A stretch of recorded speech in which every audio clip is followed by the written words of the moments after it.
if Allah, okay, has said that He has sent down all virgins, yeah. So He sent down the Torah, He sent down the Injil, and then He sent down the Quran. My question is, I mean, why did He wait so long to tell people that Christianity is false? That's a good question. That's a good question, my friend. But not only that, you see, even the Quran cannot be considered as a book to tell us that Christians or Christianity is false. Why? Because read with me carefully, my friend. If we go in the Quran, you will find the following. Muhammad, in the beginning of his life, he said this when in the beginning of his, let us say, prophethood. He claimed to be a prophet. He said the following: that those who they are Jews and those who they are Christian and those who they are Sabian, they have nothing to worry about and they will go to heaven. Chapter 2, verse number 62. Okay, that's true. That okay, how we say that Christianity is false, and then he, in his time, he's promising the Christians and the Jews and the Sabians to go to heaven. He's promising everyone heaven. Absolutely, and not only that, he's promising the Sabian who worship stars. So you're making him seem as though he was just trying to recruit. He was trying to make himself accepted for everybody, like Obama during the election, like in America. You know, when people they speak to atheists, he play as an atheist. When the one who want to support him is a gay, he say, I have no problem with gay. When he speak to Christian, he say to them, I love the Bible. When he speak to Muslims, he say to them, the Prophet Muhammad was amazing. So they have many colors, they have many forms, because they are deceivers. If Muhammad is a decent man, Muhammad is a decent prophet, and he believe in what you just said, that the Christians are corrupt, then how he promised the Christians? Who are they? Right. Muhammad in this time, he's talking to people who they are around him, not people who they are passed away. He said the Christians, the Jews, and the Sabian. All they have nothing to worry about. They go, but look what happened when Muhammad he gave up that the Jews will not accept him, the Christians are not accepting him. Then he starts focusing on killing the Jews and the Christian, not the Sabian. So if in history, yeah, because you seem like a very knowledgeable man, to be honest with you. In history, did many Christians accept Islam? Well, how don't you see me how much I'm accepting Islam? No, of course you have not. So until now, my friend, until now, after the occupation of Islam to the Middle East, there is about between 10 to 15% of those countries are Christians, which means they are resisting badly after all the humiliation, paying jizya, forcing them, you know.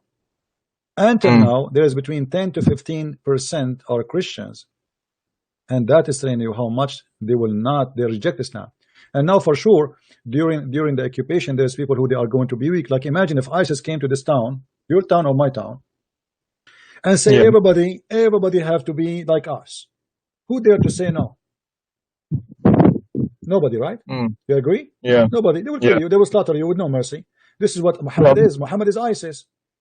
And Muhammad, he gave them an option in order to live and stay as a Christian, no problem. Pay jizya. So people they prefer to pay the jizya but not to convert. So what you're saying is that you believe that ISIS follows the Sunnah of the Prophet. My friend, ask yourself a question. You sound like a very intelligent man. Name for me one thing ISIS did Muhammad did not do. Just one. To be honest with you, I see a lot of similarities, but obviously it was a different time.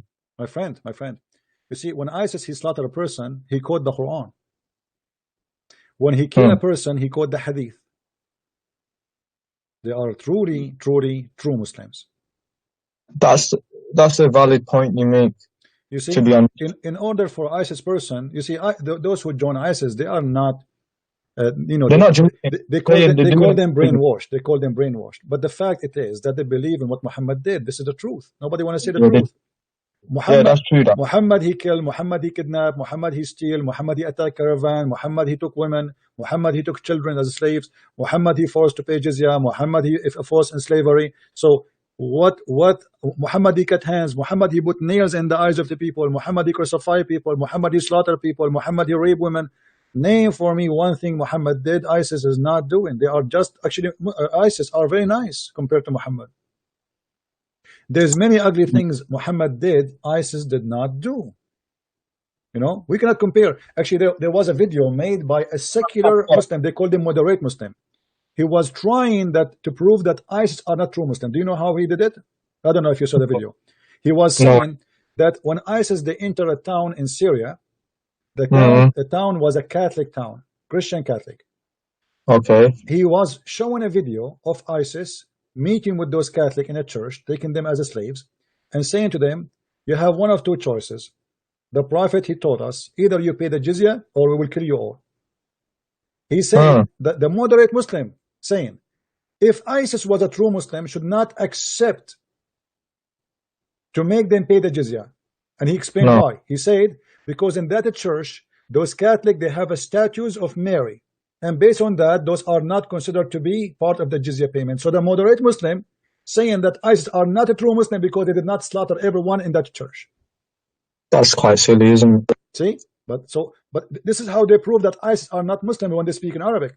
But when we speak in English, the story is different. Obviously, as Muslims, we're not trying to be like that. But we're trying to lead a good example, you see. My friend, how you can be the good example of anything if your prophet is the worst example of mankind? With my respect to you, I'm not trying to insult you, but I'm saying to you what I believe. You're not insulting me. Yeah. So if I am a Muslim and you are a Muslim, how Islam can be the best example for us if the prophet himself is a rapist? Imagine if the best example for us, he married children. Do you like to marry children, Adam? Do you like to marry children?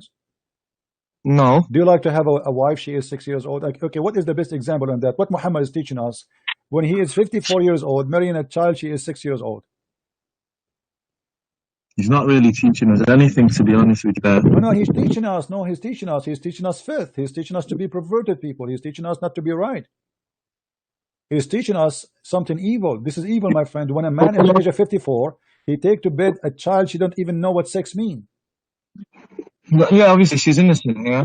So imagine. Adam, I want you to do this. And remember, when I say things, I don't mean to insult. Please don't think I'm insulting you. Okay. Imagine a guy at the age of 54 come to ask for your sister, and she is 6 years old. What you would do to him? I may kill him. So how you accept Muhammad to be a prophet? My friend Adam, I invite you right now to denounce Islam, to say Islam cannot be from God. It's obvious.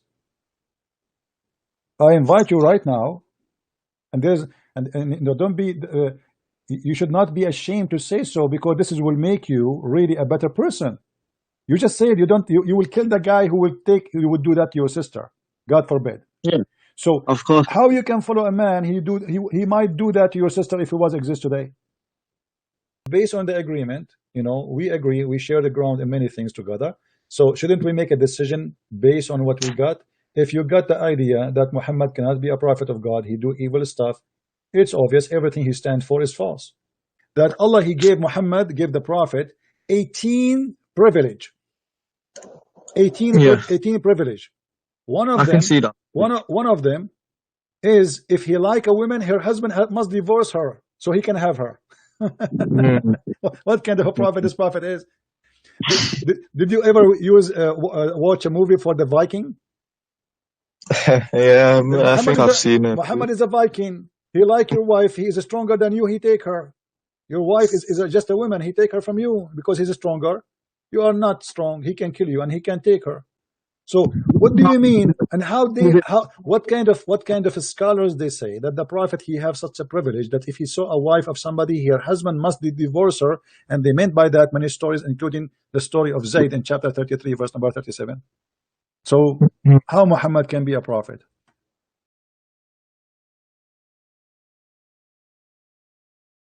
But I mean, again, he doesn't know who Gabriel is, right? Because he didn't come from an Abrahamic faith.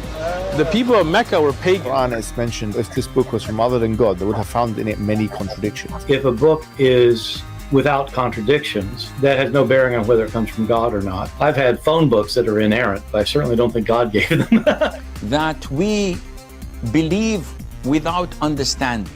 The brother asked a very important question, that most of the scholars say that listening to music, watching movies, and most of the television programs, they're haram.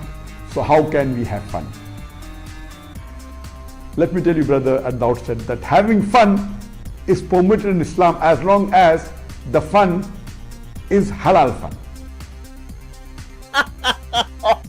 That the standard narrative has holes in it. The Prophet tells us because Satan or the devil sleeps over our nostrils. Those who oversleep and not pray Fajr on time, Satan urinates in their ears. I really do think Jesus was crucified and that he really was dead and buried. He thought that he was a son of God in the sense that he was specially chosen by God. I think Jesus really did think he was going to be the Messiah, the future king of Israel. I mean, that is, after all, why they crucified him.